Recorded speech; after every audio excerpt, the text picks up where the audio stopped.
આપ સર્વને શાલોમ. તમને સારું છે? બાઇબલમાં લખવામાં આવેલ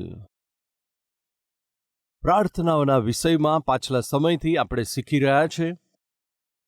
કોણે, ક્યારે, ક્યાં આગળ, શા માટે, કેવી રીતે પ્રાર્થના કરી.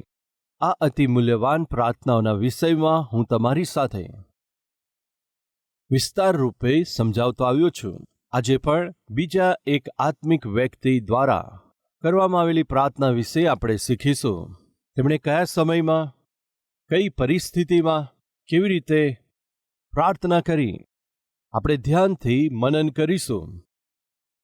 તેના પહેલાં તેમના જીવનની બાયોગ્રાફી, તે પ્રાર્થના કરતા પહેલાં તેમના જીવનની સ્થિતિ કેવી હતી, જાણવાથી સારું રહેશે. આવો સાથે મળીને અય્યુબનું પુસ્તક અને તેના પ્રથમ અધ્યાયમાં જોઈશું.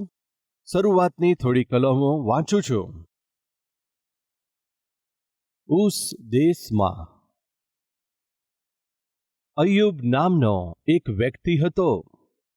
તે ખરો અને સીધો વ્યક્તિ હતો અને પરમેશ્વરનો ભય રાખતો હતો અને દુષ્ટતાથી દૂર રહેતો હતો. તેને 7 દીકરાઓ, 3 દીકરીઓનો જન્મ થયો. તેની સાથે 1000 ઘેટા બકરા, 3000 ઊંટ અને 500 જોડી બળદો, વળી તેની પાસે 500 ગધેડા અને ઘણા બધા દાસો અને દાસીઓ હતી.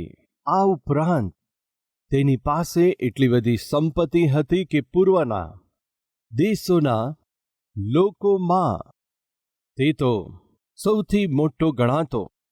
તેના દીકરાઓ અવારનવાર રીતે એકબીજાના ઘરે મિજબાની માટે આવજા કરતા હતા અને પોતાની 3 બહેનોને પોતાની સાથે ખાણીપીણીને અર્થે બોલાવતા હતા. જ્યારે જ્યારે મિજબાનીના દિવસો પૂરા થઈ જાય ત્યારે અય્યુબ તેમને બોલાવતો, શુદ્ધિકરણ કરતો અને સવારે વહેલા ઉઠીને તે તેમની ગણના અનુસાર દહનાર્પણ ચડાવતો હતો. કેમ કે અય્યુબ એ પ્રમાણે વિચારતો હતો, કદાચ મારા દીકરાઓએ પાપ કરીને પરમેશ્વરને છોડી દીધા હોય. આ જ રીતે અય્યુબ સદાને માટે કર્યા કરતા હતા. અય્યુબ હંમેશા આ જ પ્રમાણે રીત ફોલો કરતા હતા. આ સંદેશની આઉટલાઇન જો તમે લખી રહ્યા છો તો તમે સરસ રીતે લખવાનો પ્રયાસ કરજો. અય્યુબ એક ન્યાયી માણસ હતો. એ જ આપણે બાઇબલમાં જોઈએ છે. તેના વિષયમાં સૌથી પહેલી વાત જે લખવામાં આવી છે તે એ છે કે અય્યુબ ખરો વ્યક્તિ છે. વળી એટલું જ નહીં, તે તો ધનવાન વ્યક્તિ છે. વળી એટલું જ નહીં, તે તો આત્મિક વ્યક્તિ છે. કેટલીક બાબતો વિશે આપણે મનન કરીશું. જ્યારે એક વ્યક્તિ ધનવાન હોય તો તેણે શું કરવું જોઈએ? આજના દિવસોમાં એક વ્યક્તિએ ધનવાન બનવું હોય તો અન્યાય કરવાનો છે. આજના દિવસોમાં કોઈ ધનવાન બનવું હોય તો અન્યાયના કાર્યો કરવાના છે. લોકો માને છે જો આપણે ધનવાન બનવું હોય તો ખરાબ કામ કરવા જોઈએ.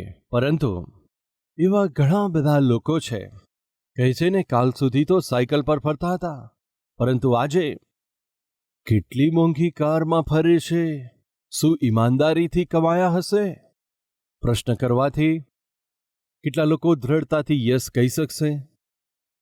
ગઈકાલ સુધી તો ઝૂંપડીમાં રહેતા હતા, બસ એક રૂમની ઓરડીમાં રહેતા હતા, પણ આજે મોટો પેલેસ બનાવ્યો છે. કેવી રીતે સંભવ બન્યું? ઈમાનદારીથી, ખરાઈથી કમાયેલા ધનથી આ બધું સંભવ બન્યું છે કે પછી દગા અને છેતરપિંડીથી આ સર્વ શક્ય બન્યું છે? આજે જો આપણે આપણી ચારે તરફની દુનિયાને જો તપાસીને જોઈએ, આસાનીથી ઊંચાઈઓ પર પહોંચનારા લોકોને જોઈએ છે. આસાનીથી ધનવાન બની ગયેલા લોકોને આપણે જોઈએ છે. આસાનીથી ઐશ્વર્ય પ્રાપ્ત કરેલા લોકોને પણ આપણે જોઈએ છે. ખૂબ જ સરળતાથી એક વ્યક્તિ ધન સંપત્તિને ગૌરવને પ્રાપ્ત કરે અથવા તો અધિકારને પામી લીધા છે તો તેની પાછળ ચોક્કસ કંઈક ને કંઈક બેઈમાની તથા દગાખોરી સહજ રીતે સ્થાન પામ્યું હશે. આપણા જીવનમાં જો કંઈક કમાવા માંગે છે તો કોઈ સરળતાથી કમાઈ શકાતું નથી. 7મું ધોરણ પાસ થવું પણ એટલું સહેલું નથી. મારા જેવા માટે તો સહેલું નહોતું. બાળપણમાં 7મું ધોરણ પાસ કર્યું મારા જીવનને માટે એક પડકાર હતો. નાનપણમાં કોઈ અભ્યાસ કર્યા વગર બસ રમ્યા કરતો હતો. માં કહેતી હતી, અરે 7મું ધોરણ તો પાસ કર, 5th ક્લાસ 6th ક્લાસ એમાં તો પ્રમોટ કરી દે છે. ત્યારે 7th ક્લાસમાં બોર્ડ એક્ઝામ આવતી હતી, તેમાં પ્રમોટ નહોતા કરતા, પરંતુ ચોક્કસપણે પાસ થવું જ પડે. એ દિવસોમાં મારે જો 7th ક્લાસ પાસ કરવું હોય તો ઘણું જ પડકારદાયક હતું. પછી 8th ક્લાસ 9th ક્લાસમાં પ્રમોટ કરી દે છે, કેમ કે બોર્ડ એક્ઝામ નથી એટલા માટે. પરંતુ 10th ક્લાસ પાસ થવું એ તો મારા જીવનમાં આઈએએસ અથવા આઈપીએસમાં સિલેક્ટ થયા બરાબર હતું. આ નાના નાના ઉદાહરણ એટલા માટે જણાવું છું કે 7th class 10th class pass થવું પણ અઘરું હોય છે કેટલાકના જીવનમાં. પરંતુ સરળતાથી જો તમે કંઈક હાંસિલ કરો છો તો સરળતાથી જો તમે કંઈક કમાઈ રહ્યા છો, પામી રહ્યા છો તો એકવાર વિચાર કરો. સરળતાથી કમાવું, સરળતાથી આવક મેળવવી એટલું સહેલું નથી. એ સત્ય છે. આપણા પિતૃએ કહ્યું છે, કષ્ટે ફલે. તેનો અર્થ એ છે કે મહેનત કરવાથી ફળ મળે છે, સફળ થવાય છે. આપણામાં ઘણા લોકો પરિશ્રમ કરે છે તો પણ ફળ નથી મળતું. એ સત્ય છે ને. નોકરીને માટે ખૂબ પરિશ્રમ કરે છે, સરકારી નોકરી મેળવવા માટે ખૂબ પરિશ્રમ કરે છે, ઘણી બધી પ્રતિયોગી પરીક્ષા આપે છે, અનેક પ્રકારના કોચિંગ લેતા હોય છે. ઘણા બધા જુવાનો ઇન્ટરવ્યૂ માટે ઘણી બધી જગ્યાએ જતા હોય છે, પરિશ્રમ કરે છે, પરિશ્રમ કરવા છતાં પણ સફળ થતા નથી. વલાઓ, આપણે એવા દિવસોમાં છે કે જેમાં પરિશ્રમ કરવા છતાં સફળ નથી થતા. પણ કોઈ બિના પરિશ્રમ સફળ થાય છે તો મહેનત કર્યા વગર જ અધિકારને, સંપત્તિને અને વૈભવને કમાઈ લે છે તો કેવી રીતે સંભવ બને છે? ચોક્કસ તેની પાછળ કંઈક ને કંઈક દગો, છેતરપિંડી જરૂર હશે. વલાઓ, જે અય્યુબ નામના વ્યક્તિ વિશે હું જણાવું છું તે તો ખૂબ જ ધનવાન વ્યક્તિ છે. વાલા ભાઈઓ તથા બહેનો, આપણે જેવો આત્મિક છે તો ધનવાન થવું એ કોઈ ખોટી વાત નથી. બાઇબલમાં એક વાત છે, ખોટી ના સમજશો. પરમેશ્વરના રાજ્યમાં ધનવાન માણસ પ્રવેશ પામે તેના કરતાં ઊંટને સોયના કાણામાંથી પસાર થવું સહેલું છે. અમીર માણસે સ્વર્ગના રાજ્યમાં પ્રવેશવું અઘરું છે. એવું વચન છે તો ધનવાન માણસ શું સ્વર્ગમાં ના જઈ શકે? એવા વિચાર ના રાખશો. આપણી પાસે ધન હોય તે ખરાબ નથી, પરંતુ ધનનો લોભ હોવો ખરાબ છે. તેનો અર્થ શું છે? પાણીમાં જહાજ હોય ખોટું નથી, પરંતુ જહાજમાં પાણી હોય તે ખોટું છે. જો એ સમજી ગયા તો બધું સમજાશે. તમે મહેનત કરીને ધન પ્રાપ્ત કરો, ધન કમાઓ, એ ખોટું નથી. ધન તમારી પાસે હોવાથી એ તો તમારા સ્વભાવ અને તમારા વ્યવહાર અનુસાર તમને ઉપયોગી બનશે. પરંતુ જો ધનનો લોભ તમારામાં આવશે તો ઘણા પરીક્ષણો પણ આવશે. જેમાં લોભ હશે એ વ્યક્તિ તો ધન કમાવવા માટે ઘણા બધા ખરાબ કામો કરશે અને બુંડાઈમાં ફસાઈ જશે. બાઇબલમાં સુંદર વાત છે. તે કઈ છે હું કહેવા માંગુ છું. એ કહેતા પહેલા આ વાતને ધ્યાનથી સાંભળો. સૌથી પહેલા બાઇબલ જણાવે છે કે અય્યુબ ખરો વ્યક્તિ હતો, એટલે કે તે ન્યાયી માણસ હતો. એની વાતો ખરી હતી, તેના કામ એ સત્ય હતા, તેની કમાણીમાં ખરાઈ હતી. એ પ્રમાણે જીવન જીવ્યો. એક સુંદર વાત છે, હું આગળ વાંચું છું. તે તો ખરો અને સીધો માણસ હતો અને પરમેશ્વરનો ભય રાખતો હતો અને ભૂંડાઈથી તે દૂર રહેતો હતો. જો ખરાઈથી જીવવું હોય તો, સીધા માર્ગમાં ચાલવું હોય તો, ન્યાયપણામાં જીવવું હોય તો મનુષ્યને શું જોઈએ? ભય જોઈએ. નાના બાળકોની અંદર માતા પિતાનો ભય હોય છે. જેઓ માતા પિતાનો ભય રાખે છે એવા બાળકો શું કરે છે જાણો છો? ચોરી કરતા ડરે છે, કેમ કે માં મારશે, પિતા મારશે. એટલે કે માતા પિતા પ્રત્યે જે ભય છે તે શું કરે છે કહીએ તો? તે જે કંઈ ભૂલ કરવા ચાહે છે તેને રોકે છે. માર્ક થોડા મળે તો પિતા મારશે, પરીક્ષામાં ફેલ થવાથી મમ્મી મારશે. એવા ડરની સાથે તે મહેનત કરીને અભ્યાસ કરશે. એટલે કે માતા પિતા પ્રત્યે જે ભય તેના મનમાં છે તે શું કરે છે? તે ફેલ ના થઈ જાય પરંતુ મહેનત કરીને અભ્યાસ કરે એમ કરે છે. એટલે કે ભય શું કરે છે કે જે રીતે આપણે જીવવું જોઈએ સહાયતા કરે છે. માતા પિતા પ્રત્યે જે આદર ભાવના આપણામાં રહે છે એ જો આપણને ખોટું કામ કરતા, પાપ કરતા બચાવી શકે છે તો વાલાઓ, જો પરમેશ્વર પ્રત્યે ભય આપણા જીવનમાં હશે તો આપણું જીવન કેવું હોવું જોઈએ જાણવા ચાહો છો શું? તો અય્યુબનું પુસ્તક વાંચો, તેથી તમને સમજાશે. તેનામાં ભય હતો. કોનો ભય રાખતો હતો? સાક્ષાત પરમેશ્વરનો ભય રાખતો હતો. પરમેશ્વરનો ભય. મેં જણાવ્યું ને, મમ્મી અથવા ડેડીથી જો આપણે ડર રાખીએ છીએ, સમજો, તો આસાનીથી ભૂલ નહીં કરીએ, કેમ કે ભય છે. મમ્મી તો મારશે, કેમ કે ડેડી મારશે, એવો ભય છે. નાનપણમાં હું મમ્મીથી ખૂબ ડરતો. પિતાજી તો ખૂબ પ્રેમ કરતા હતા, લાડ પ્રેમમાં ઉછેરતા. મમ્મી તો શિસ્તમાં રાખતી હતી. હું મમ્મીથી ડરતો. નાનપણથી ડરતો હતો કે મમ્મી મારશે, મમ્મી ધમકાવશે. ક્યાંક લાકડી લઈને મારે તો નહીં, એ તો સોટી લઈને મારતી હતી. કદાચ તમને પણ એવો અનુભવ થયો હશે. આ તો આપણી જ વાત છે. જો મમ્મી પાસેથી સોટીથી માર ખાધો હોય તો હાથ બતાવશો? ઓહો, આપણી મધ્યે પણ એવા ઘણા છે. યસ, કદાચ મમ્મી મારશે. એવા વિચાર સાથે હું ચોરી કરતો નહોતો. હું શું જણાવવા માંગુ છું? મમ્મી મને મારશે એ પ્રકારે ભય ચોરી કરતા રોકતો હતો. વાલા ભાઈઓ અને બહેનો, મમ્મી મારશે કે ડેડી મારશે એ પ્રકારનો ભય આપણા જીવનમાં, હમણાં મેં જણાવ્યું ને, ખોટા માર્ગમાં જતા, ખરાબ કાર્ય કરતા આપણને સંભાળે છે. તો પછી પરમેશ્વર પ્રત્યે ભય ભક્તિ હોવાથી કૃપા કરી સાંભળો, તે આપણને કેટલું બધું આશીષદાયક બનાવશે. એકવાર વિચારો, એવા આશીર્વાદોને એક વ્યક્તિએ ખૂબ જ પ્રાપ્ત કર્યા. તે કોણ હતા? અય્યુબ. તે ખરો વ્યક્તિ હતો, સીધો માણસ હતો. શા માટે ખરાઈમાં જીવન વિતાવી શક્યો? કેમ સીધું જીવન જીવી શક્યો? કેમ ન્યાયપણામાં જીવન વિતાવી શક્યો? એમ પ્રશ્ન કરવાથી તેને પરમેશ્વરનો ભય હતો. આજે આપણે પણ છે.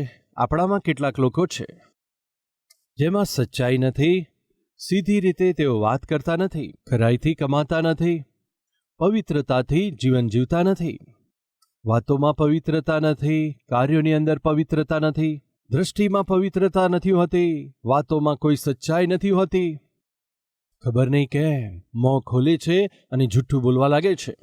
થોડો ગુસ્સો આવે અને અપશબ્દો બોલે છે. આસાનીથી ધન કમાવાનો જો કોઈ માર્ગ દેખાય તો તે માર્ગને પસંદ કરીને અન્યાયની કમાણી પ્રાપ્ત કરવા માટે દોડવા લાગે છે. શા માટે આપણામાં ઘણા લોકો ખરું જીવન નથી જીવી શકતા? ઈમાનદારીથી નથી જીવતા? પ્રમાણિક કમાણી નથી કરતા? કારણ શું છે? કારણ જાણો છો? આપણામાં પરમેશ્વરનો ભય નથી. જો ખરેખર તમારામાં પરમેશ્વરનો ભય અને ભક્તિ હશે તો શું કરશો? ખરું જીવન જીવશો, પ્રમાણિકપણામાં જીવશો, ધાર્મિકતાથી જીવશો. જો તમે પરમેશ્વરનો ભય ભક્તિ રાખનાર વ્યક્તિ છો, ખરાઈથી, ઈમાનદારીથી, ધાર્મિકતાથી જીવન જીવશો, તેનું કારણ એ છે કે દરેક પ્રકારના પાપ અને ભૂંડાઈથી દૂર જીવન જીવશો. અય્યુબ ખરો વ્યક્તિ હતો, તે સીધો હતો. આગળ જોઈએ તો ન્યાયી માણસ હતો. તે કેવી રીતે સંભવ બન્યો? કેમ કે તે પરમેશ્વરનો ભય રાખતો હતો. તે ભય અને ભક્તિએ તેના જીવનમાં શું કર્યું? તેને ભૂલ કરતા રોક્યા. આપણે ભૂલ કર્યા વગર આપણા જીવનમાં ભૂલ ના થાય આપણે ભૂલ કર્યા વગર, ખોટી બાબતો જોયા વગર, ખોટી વાતો કર્યા વગર, ખોટા પગલાં ભર્યા વગર જો આપણે રહેવું હોય તો આપણી અંદર પરમેશ્વરનો ભય રહેવો જોઈએ. અય્યુબે પરમેશ્વર પ્રત્યે ભય ભક્તિ સાથે રહીને શું કર્યું? પાપ અને દુષ્ટતાનો તેણે ધિક્કાર કર્યો. એટલે કે અય્યુબે જે જાણી લીધું કે આ ખોટું છે, તે જાણી લીધા પછી ક્યારેય તે કરવાનો પ્રયાસ ના કર્યો. પ્રિય ભાઈઓ અને બહેનો, શું તમને ખબર છે તમે કરો છો ખોટું છે? તો પણ કરી રહ્યા છો. તેનું કારણ જાણો છો? તમે તેની સાથે કોઈ પણ રીતે સહમત થાવ છો, તેની આદત પડી છે. ફલાણું પાપ કરી રહ્યા છો, શા માટે કરો છો? શું કરું, મારી સ્થિતિ એવી છે. અમે શું કરીએ?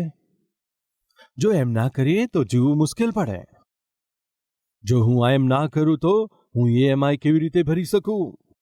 અરે, વ્યાજ કેવી રીતે આપી શકું? જો હું ખરાબ કામ ના કરું તો મારું દેવું હું કેવી રીતે ચૂકવી શકું? મારા બાળકોનું પાલન પોષણ ના કરી શકું? શા માટે આવું ખરાબ જીવન જીવો છો? હું શું બતાવું? મારી નોકરી જેવી છે. મારી નોકરીમાં આ બધી સામાન્ય વાત છે. હું તો માત્ર 10,000 રૂપિયા જ મારા ટેબલ પરથી કમાઉં છું. મારા બાજુના ટેબલવાળા અન્યાયથી 1 લાખ કમાય છે, એના કરતાં તો સારો છું. તમે કોની સાથે સરખાવો છો? તમારાથી જે પાપી છે તેની સાથે તમે સરખાવો છો. વિચાર આવે છે કે તમે ઠીક છો. પરમેશ્વરની દ્રષ્ટિ એવી નથી. Evil is evil at every level, એમ વાત છે. ખોટું તે ખોટું જ છે. નાની ભૂલ, મોટી ભૂલ પરમેશ્વરની દ્રષ્ટિમાં એવું નથી. પાપ તો પાપ જ છે. નાના અથવા મોટા પાપ, એવું અંતર પરમેશ્વરની દ્રષ્ટિમાં નથી. તમે સમજૂતી કરી શકો છો.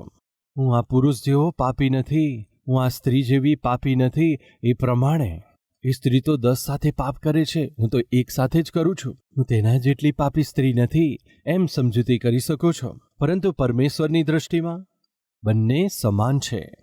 એ તો સવારથી સાંજ સુધી ઘણી છોકરીઓ સાથે ફરે છે, હું તો એક જ છોકરી સાથે ફરું છું. તેના જેટલો હું પાપી નથી એમ કહી શકો છો, પરંતુ પરમેશ્વરની દ્રષ્ટિમાં એવું નથી. આપણામાં ઘણા લોકો ખરાબ કામ કરતા એ પ્રમાણે કરવાની ઘણા બધા કારણો અને બહાના કાઢે છે અને સંતુષ્ટિ પામે છે.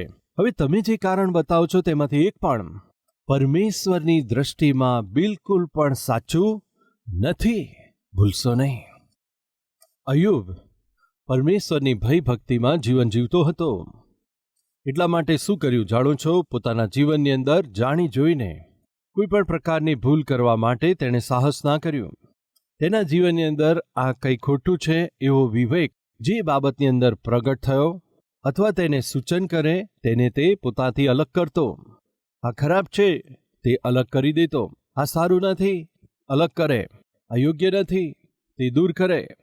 પરિણામે તે જે વિષયોને જાણે છે કોઈ ભૂલ ના કરે એ રીતે જીવવાનો પ્રયાસ કર્યો. આપણે જેને પ્રેમ કરીએ છીએ સામાન્ય રીતે તેમનો આદર કરીએ છીએ, માનો છો કે નહીં? જેમનો આપણે આદર કરીએ છીએ સામાન્ય રીતે તેમનો ભય રાખીએ છીએ. એટલા માટે પ્રભુએ કહ્યું છે, જે કોઈ મારા પર પ્રેમ રાખે છે તે મારી આજ્ઞા માને છે. જે મારા પર પ્રેમ રાખે છે તે મારી આજ્ઞા માનશે. આપણે પરમેશ્વરને પ્રેમ કરતા હોઈશું તો પરમેશ્વરનું માનીશું. પરમેશ્વરનો આદર કરતા હોઈશું તો તેમની આજ્ઞાને માનીશું. જો તેમની આજ્ઞાઓનો આદર કરતા હોઈશું તો તે પ્રમાણે જીવન જીવીશું. તમે મારા ડેડી છો, મને ખૂબ પસંદ છો કહીને તમારા ડેડીની વાત માનતા નથી તો એ સાચો પ્રેમ નથી. કદાચ તમારી જરૂરિયાતો માટે પ્રેમનું નાટક કરો છો. કદાચ તમારી જરૂરિયાતો પૂરી કરવા માટે, કદાચ તેમના પાસેથી નાણાં પ્રાપ્ત કરવા માટે, કશું પણ હોઈ શકે. પ્રેમનું નાટક કરો છો પણ એ ખરો પ્રેમ નથી. મારા ડેડી તો મને ખૂબ જ પસંદ છે કહીને ડેડીની આજ્ઞા જો તમે નથી માનતા તો તમારો પ્રેમ ખરો નથી. માત્ર ડેડી પાસેથી જરૂરિયાત પૂરી કરવા માંગો છો અથવા તો પોતાની અભિલાષાઓને પૂરી કરવા માટે માત્ર પ્રેમ કરવાનો દેખાવ કરતા હશો. જો પ્રેમનો દેખાવ કરો છો તો એ ખરો પ્રેમ ના કહેવાય. એકવાર વિચાર કરો. જો પરમેશ્વરે તમારી સાથે વાત કરી છે, જો તમારી કમજોરી તમને બતાવી છે, શું હવેથી તમે પરમેશ્વરની સાથે કરાર કરશો કે હવેથી અમે માતા પિતાની જવાબદારી નિભાવીશું? દીકરા અને દીકરીના રૂપમાં તમારી જવાબદારી શું છે જાણીને શું આજે તમે વચન અનુસાર જીવવાનો નિર્ણય લેશો? જો હા કહેનાર છે તો મારી સાથે મળીને પ્રાર્થના કરશો.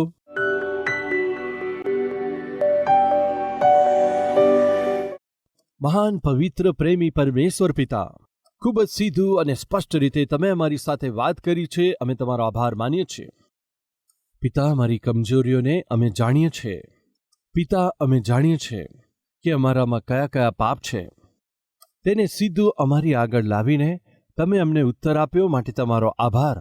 અમારા પિતા અય્યુબનું ખરાઈનું જીવન, પ્રમાણિક જીવન, ધાર્મિકતાનું જીવન અમને પણ આપજો.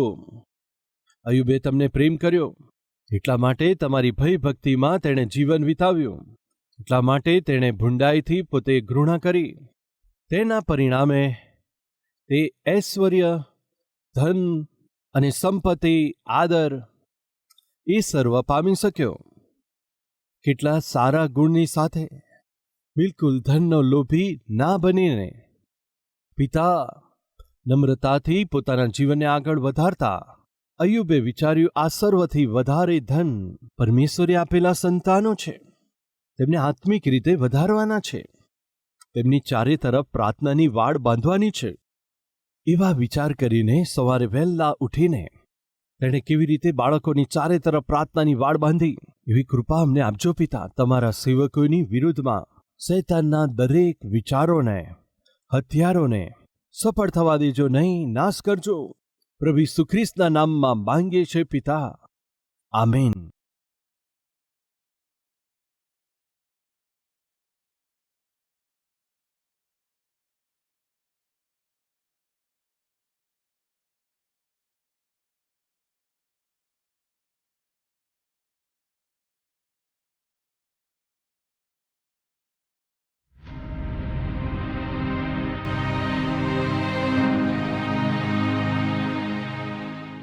आप सबको शलोम।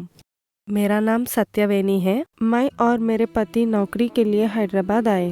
हमें कहीं नौकरी नहीं मिली। हम हमारे रिश्तेदारों के घर में थे।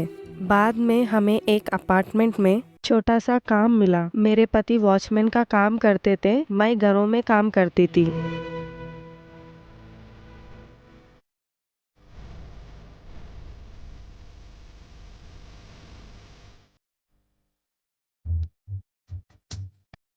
एक दिन मेरी बेटी का तबीयत ठीक नहीं था, तब हम उसे हॉस्पिटल ले गए।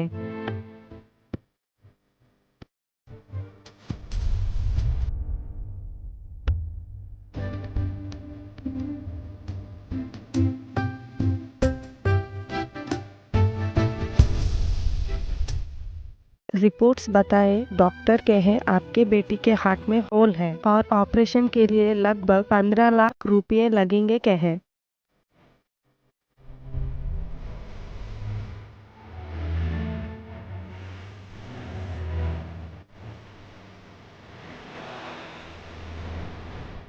इतने सारे पैसे हमारे पास नहीं थे। हम ऑपरेशन नहीं करा सकते थे, इसीलिए हम अपनी बेटी को घर पर ही रखे। घर पर रखने के कारण तबीयत बिगड़ते जा रही थी। हम दवाइयाँ दे रहे थे।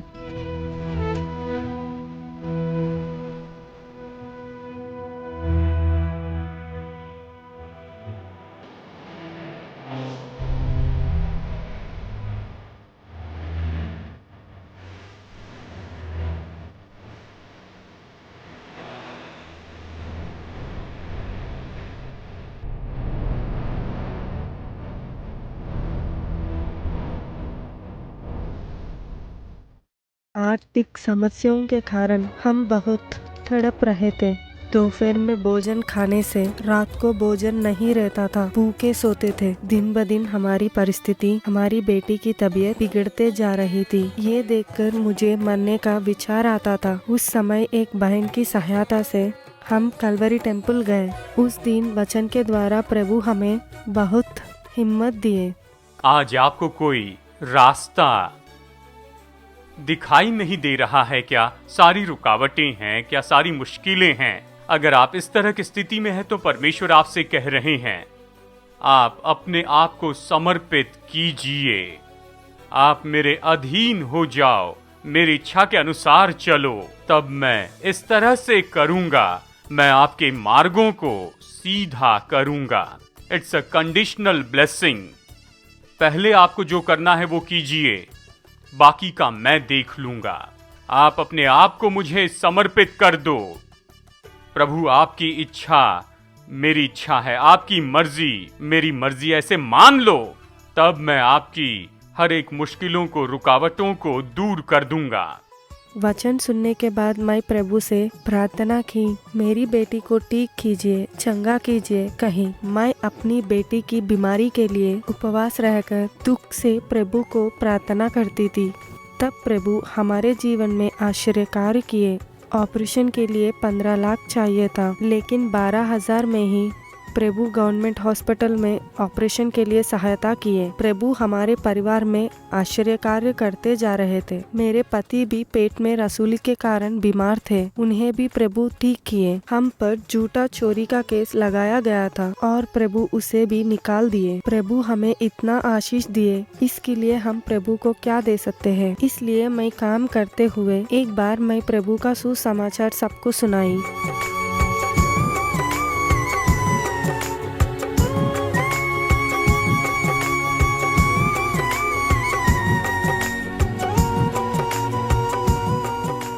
पहले हम किराए के घर में रहते थे, लेकिन अब प्रभु हमें खुद का घर दिए। अब हमारा परिवार खुश है। प्रभु को सारी महिमा मिले।